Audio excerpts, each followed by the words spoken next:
Welcome back. Discussion को continue करते हैं और हम खेल और खिलाड़ी के जैसा कि आगाज़ में बात की, अगर उस्मान कादिर की बात की जाए तो जाहिद साहब मैं आपसे आगाज़ करूंगी। क्या उनके साथ ज़्यादती हुई, वो वापस चले गए हैं? बड़ी मायूस है उनकी तरफ से कि वो ऑस्ट्रेलिया वापस चले गए और यहाँ पर क्या उन्हें मौका नहीं मिला? देखिए, हम सब जानते हैं कि उस्मान कादिर लेजेंड जो क्रिकेटर थे, हमारे लेग स्पिनर अब्दुल कादिर के बेटे हैं और हमारे सामने ही बड़े हुए, जवान हुए, खेलने तक पहुँचे। अब्दुल कादिर ने सबसे ज़्यादा अपने चारों बच्चों में से रहमान कादिर, इमरान कादिर और सलमान कादिर के बाद सबसे ज़्यादा तवज्जो उस्मान पर दी थी। इसको लेग स्पिनर बनाना चाहते थे, वो समझते थे कि मेरा मुतबादिल साबित होगा। उस्मान यहाँ से मायूस हुए, ऑस्ट्रेलिया चले गए, बड़ी देर तक ऑस्ट्रेलिया में खेलते रहे। तकरीबन इनके डॉक्यूमेंट्स जो आखिरी मराहल में थे जब बाबर आजम पाकिस्तानी टीम का कप्तान बने, और ये कहा जाता था कि बाबर क्योंकि इनके दोस्त हैं, उन्होंने थोड़ा सा इनको हौसला भी बढ़ाया और इनको कहा वापस आओ, पाकिस्तानी टीम की आपकी नुमाइंदगी कर सकते हैं। ये अलग बात है कि जब उस्मान कादिर का कोई मैच खेले, कभी बाहर बैठे, तो फिर उन्होंने ये भी आज से काफ़ी पहले जो है पिछले साल, गुज़श्ता साल जो है एक इंटरव्यू दिया था कि मुझे जो है बाबर आजम नहीं लाए थे, मिसबा उस वक्त क्योंकि कोच थे और मिसबा ने मुझे टीम में शामिल किया था। जहाँ तक ज़्यादती का तल्लक है, पाकिस्तान में प्लेयर्स के साथ हमेशा ज़्यादती होती आ रही है। कई प्लेयर्स ऐसे हुए जो मुल्क छोड़ गए, ये पहले उस्मान कादिर नहीं है। उस्मान कादिर तो ऑलरेडी ऑस्ट्रेलिया में सेट थे, दोबारा ऑस्ट्रेलिया चले गए। इससे पहले समी असलम, मोहम्मद आजम, नुमान और कितने ही अमेरिका चले गए, वहाँ सेट हो गए। और सबसे बड़ी एग्जांपल इमरान ताहिर की थी, लेग स्पिनर, जो यहाँ से मायूस होकर साउथ अफ्रीका गए और फिर उन्होंने दुनिया में अपना नाम भी पैदा किया। लेकिन मैं समझता हूँ कि उस्मान कादिर ने काफ़ी क्रिकेट खेल ली है और समझ लें कि उन्होंने तकरीबन 25 T20, एक वनडे मैच भी खेला है और एक न एक दिन जाना तो था। अगर इसको हम इस हवाले से कहें कि शायद वो मायूस होकर वहाँ चले गए तो जाहिर है ज़्यादती अपनी जगह पे है। लेकिन आप देखें कि बहुत से क्रिकेटर अपने बेस्ट कैरियर के लिए, अपनी ज़िंदगी के अच्छे दिन गुजारने के लिए ये वहाँ उनको लीग क्रिकेट और डोमेस्टिक में मिलेगी, तो उस्मान कादिर ने दोबारा वहाँ पर जाने का फैसला किया और ऑस्ट्रेलिया जा चुके हैं। सलीम खालिक साहब, आप इस बात से कितना इत्तेफाक करेंगे? क्या वापस उन्होंने जाना ही था, यही लिखा हुआ था, या वाकई में उनके साथ ज़्यादती हुई? क्या उनके बहुत अच्छे जिस तरह रिकॉर्ड्स उनकी जानिब से बनाए गए? देखिए, एक मिसाल है बड़ी, अब वो क्या है आप लोगों को सबको पता है, मगर उसके आगे बोलता हूँ कि उस्मान भी यही कह रहे हैं 25 T20 और एक वनडे खेलने के बाद कि मुझे मौके नहीं मिले, जैसे कहते हैं मुझे सच्चा प्यार नहीं मिला। तो इतनी क्रिकेट तो उन्होंने खेल ली, लेकिन कितने मैचेस उन्होंने जितवाए? सवाल ये है।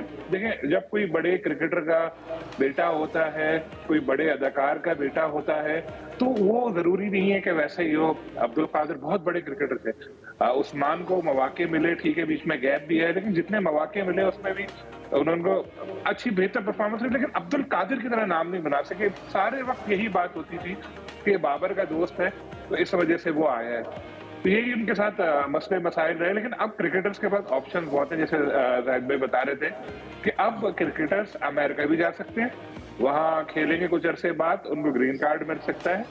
ऑस्ट्रेलिया में भी मौके हैं उनके पास, दूसरी लीग वगैरह भी है। मतलब अगर चाहें तो दूसरी जगह मूव करना आसान है। फवाद आलम को आप देखें, जिस तरह भी जाहिद साहब ने बात बोली, एग्जैक्टली फवाद आलम के साथ ये हुआ कि उनको बहुत कम मौके मिले और जब मौका मिला उन्होंने परफॉर्म किया, फिर फ्लॉप हुए तो उनको बाहर कर दिया, तो वो अमेरिका चले। जब उनका सारा प्रोसेस पूरा होने वाला था तो उनकी वालदा शदीद अलील हुई, जिसकी वजह से उनको वापस आना पड़ा और उसके बाद उनका इंतकाल हो गया। उनके इंतकाल के बाद वालदा के फवाद अब फिर दोबारा यहाँ पे खेल रहे हैं। देखिए ना, अमिताभ बच्चन का बेटा जो है अभिषेक बच्चन, के अमिताभ के लेवल पे पहुंच सका?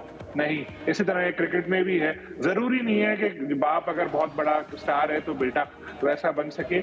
लेकिन अभी जो हम नई मिसाल देखें तो हमारे पास भी और भी कुछ एक दो लड़के अपनी क्रिकेट छोड़कर यूएई से आए उस्मान दे, लेकिन उनकी परफॉर्मेंस भी ऐसी है। फिर कुछ नहीं होगा तो फिर वो यही बोलेंगे कि मैं छोड़ छाड़ कर यूएई से आया, मुझे खिलाया नहीं गया। बिल्कुल सलीम साहब, अगर पहले देखा जाए तो अब के खिलाड़ी जरा यूट्यूब का रुख कर लेते हैं। अगर पहले के हमारे जो इतने सीनियर प्लेयर रहे हैं, अगर उन्हें मौका नहीं मिला तो डोमेस्टिक की तरफ आते थे। यूसुफ साहब, आप क्या कहेंगे, अब क्यों ये ट्रेंड बदलता जा रहा है? अगर जिसको मौका ना मिले तो ज्यादती और फिर इस तरह की तनकीद करना शुरू कर देते हैं, जैसे अहमद शहजाद, इस बार उन्होंने पीसीबी को भी आड़े हाथों ले लिया।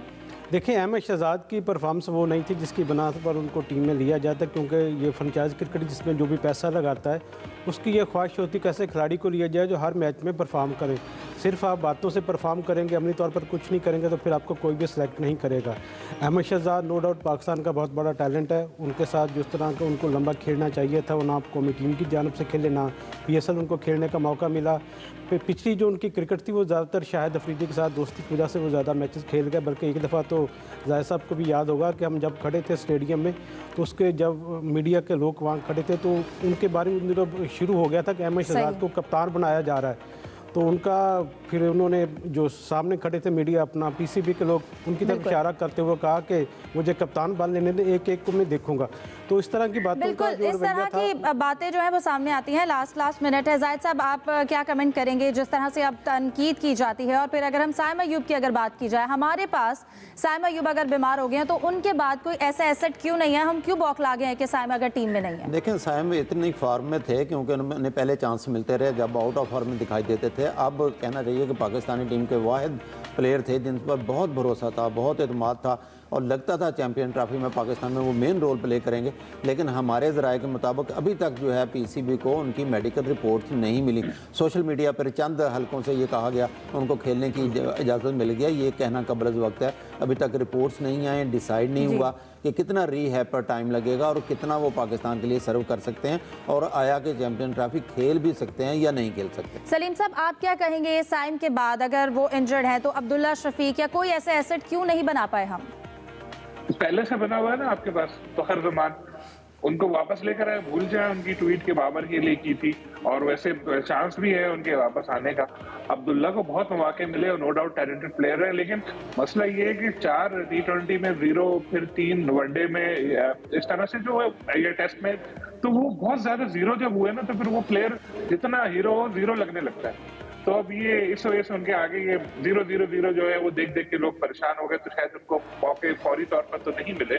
तो स्टार्ट विद फखर को तो लेकर आए ताकि साइम की कमी एक तरह से पूरी हो। साइम का जितना मेरा ख्याल है मुश्किल है बहुत कि वो कम बैक कर सकेंगे। ये दिल को बहलाने को गालिब ये ख्याल अच्छा है। जाहिर साहब अगर मैं शायरी में कच्चा हूँ ऐसा ही कुछ है ना, तो वो बस ये अगर खुश होना है तो ट्वीट करते रहे, फिट हो गए, आ गए, दौड़ गए। AI का जमाना है, वीडियो बना के डालते, लेकिन रियलिस्टिक दुनिया में बहुत मुश्किल है क्या वापस आकर। दुनिया में काफ़ी हलचल है और इसी तरह आजकल क्रिकेट की दुनिया में काफ़ी हलचल है, रोज़ नई खबरें सामने आ रही हैं और नए इवेंट्स आ रहे हैं, उनके हवाले से आपको मज़ीद भी बताएंगे। आज के प्रोग्राम से इतना ही, अल्लाह हाफ़िज़।